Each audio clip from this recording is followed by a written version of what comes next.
Subscribe now and press the bell icon. Never miss an update.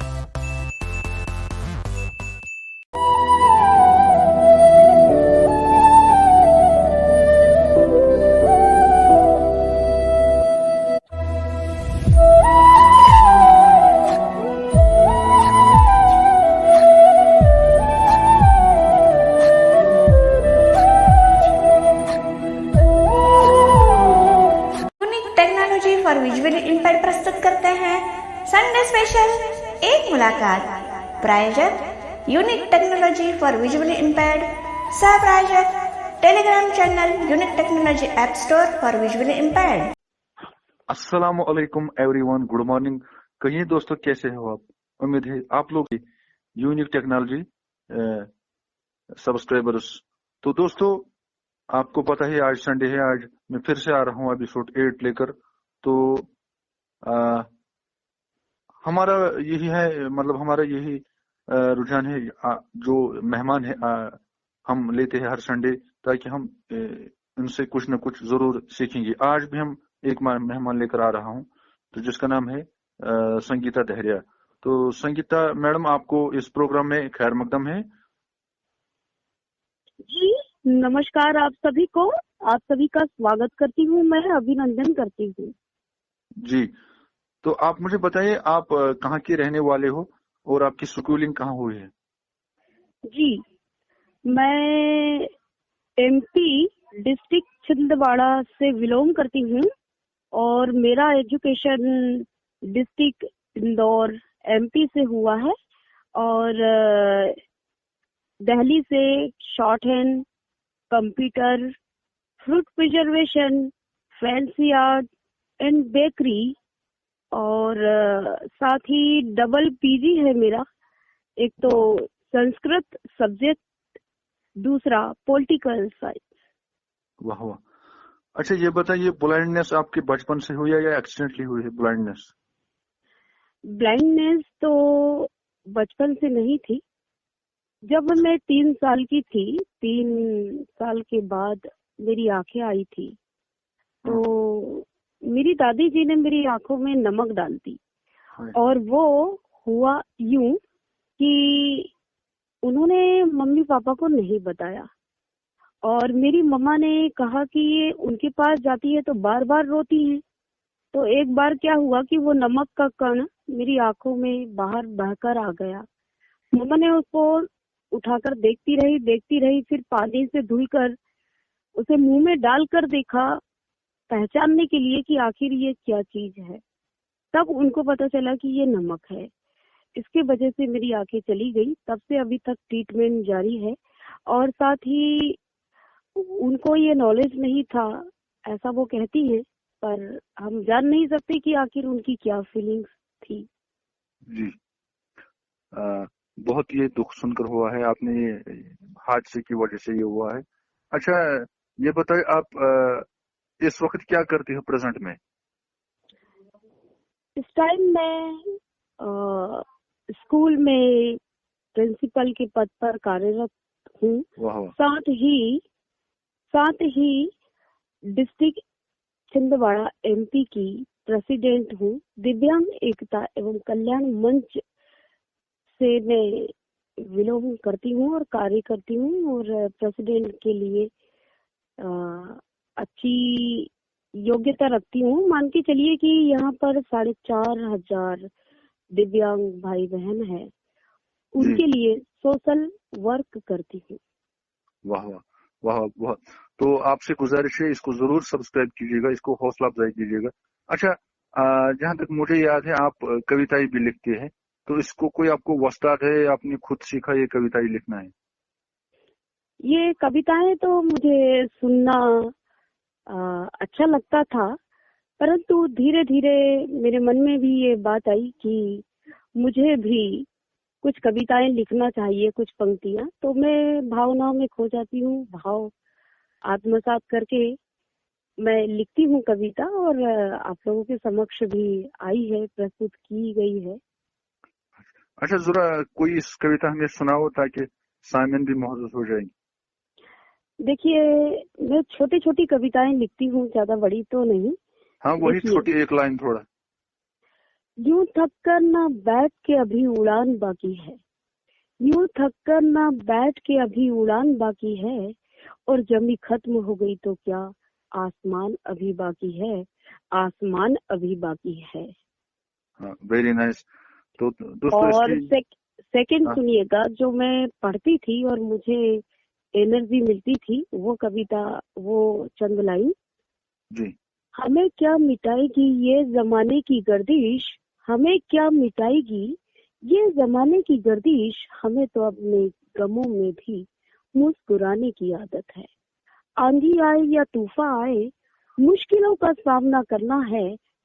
आंधी आए या तूफान आए, हमें मुश्किलों का सामना करना है।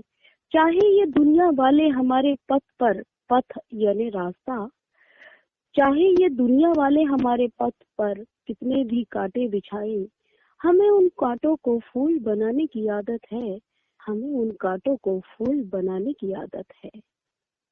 Very nice. अच्छा आप मतलब आपको ऑडियंस से आपने ऑडियंस से किस किस तरह रिश्ता बनाया, जिस तरह कुछ लोगों को यूट्यूब चैनल होती है या फेसबुक या कोई आपको कोई या रेडियो पर देते हैं लोग, आप कैसे ऑडियंस तक ये कविताएं पहुंचा देती है? ये यूट्यूब के जरिए मैं अपलोड कर देती हूँ। जी और आपको कोई यूट्यूब यूट्यूब, चैनल भी है? हाँ, मेरा कृपा निधि चैनल है। कृपा निधि यूट्यूब चैनल के नाम से सब्सक्राइब किए हैं लोगों ने, और आपसे भी गुजारिश है तो आप लोग भी करिएगा। हाँ जरूर जरूर, मैं इसका आपके चैनल का यूट्यूब लिंक डिस्क्रिप्शन में डाल दूंगा, वो बात नहीं। तो दोस्तों आपसे ये गुजारिश है, डिस्क्रिप्शन विजिट कीजिए ताकि इनकी यूट्यूब चैनल को जरूर सब्सक्राइब कीजिएगा। अब हम आते हैं कि आपकी बचपन की तरफ। आपने किस किस ने सपोर्ट किया है, आपकी बचपन में किस किस ने आपको सपोर्ट किया है ब्लाइंडनेस के बावजूद? बचपन से तो मुझे पढ़ने का बड़ा शौक था। मेरी मम्मा का सबसे बड़ा योगदान है कि मॉम डैड ने मुझे पढ़ाने के लिए, और मैं कुछ जॉब कर सकूं इसके लिए उन्होंने बहुत स्ट्रगल किया। जहाँ जहाँ भी उनको पता चलता कि ब्लाइंड स्कूल है, ब्लाइंड के लिए और भी काम कर सकते हैं, मतलब क्या क्या वो कर सकते हैं, सारी चीजों की इंफॉर्मेशन वो लेते थे और मुझे उस स्कूल तक ले जाके दाखिला दिलवाते थे। और मेरा सपोर्ट उन्होंने बहुत किया। साथ ही फ्रेंड सर्कल से भी मुझे बहुत सपोर्ट मिला, जिसके चलते आज मैं इस पद पर कार्यरत हूँ, प्रिंसिपल के पद पर कार्यरत हूँ। जी अच्छा, ये बताए आपकी जिंदगी में क्या क्या शौक रहा ब्लाइंडनेस के बावजूद? मेरा शौक तो सभी के लिए है, जैसा कि मैं किसी की मदद करती हूँ तो मुझे बहुत सुकून मिलता है। हाँ ये मदद तो करने से बड़ा सुकून मिलता है। साथ ही घर के कार्य, जैसे भाई बर्तन, झाड़ू पोछा, अपना घर का रोटी सब्जी दाल चावल चाय नाश्ता वगैरह वगैरह बनाना, और किसी की मदद करना, किसी के लिए कुछ हो सकता है जितना तो दान देना, ये सारे कार्य करना मुझे बहुत अच्छा लगता है। अच्छा, इस जब आप घर में होती है तो जब बोरियत का एहसास होता है उस वक्त आप क्या करती है उस टाइम?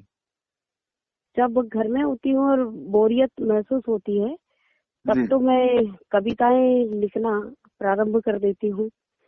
कि जो मेरे मन में विचार आते हैं मैं उसे लिख डालती हूँ ब्रेल से। वाह वाह वाह। तो दोस्तों आप सुन रहे हैं कैसे अपने ब्लाइंडनेस के बावजूद इन्होंने कविताएं लिखने का सफर शुरू किया है। तो मैं तो खुद इम्प्रेस हूँ इनसे। तो बाकी आपकी क्या राय है कमेंट सेक्शन में जरूर बताइएगा। अच्छा, आजकल के जो नॉन एम्प्लॉयड है उनको सोशल वेलफेयर देते हैं हर महीने 1000 रुपए। आपको क्या, आपकी राय क्या है, मतलब क्या ये 1000 ठीक है नॉन एम्प्लॉयड के लिए या इससे ज्यादा होना चाहिए?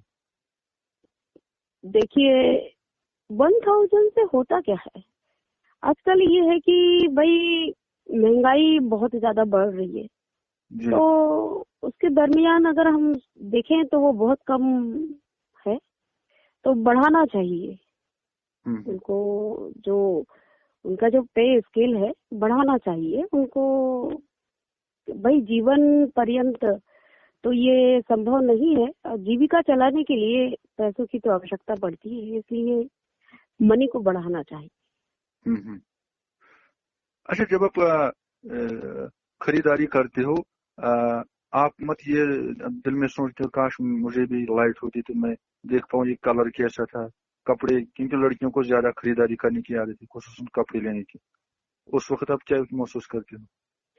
मेरे पास एक ऐप है मोबाइल में, तो वो कलर, वो उसको फोटो स्कैन करते हैं कपड़े की ओर करके कैमरा को, तो वो कलर बताता है, ब्लू है, ब्लैक है, रेड है, पिंक है, तो ऐसा बताता है। उसके थ्रू भी हम ऐप का कलर नाम देख क्या लेते है? सामियन जो लोग सुनते, ब्लाइंड लोग, ये डाउनलोड करें।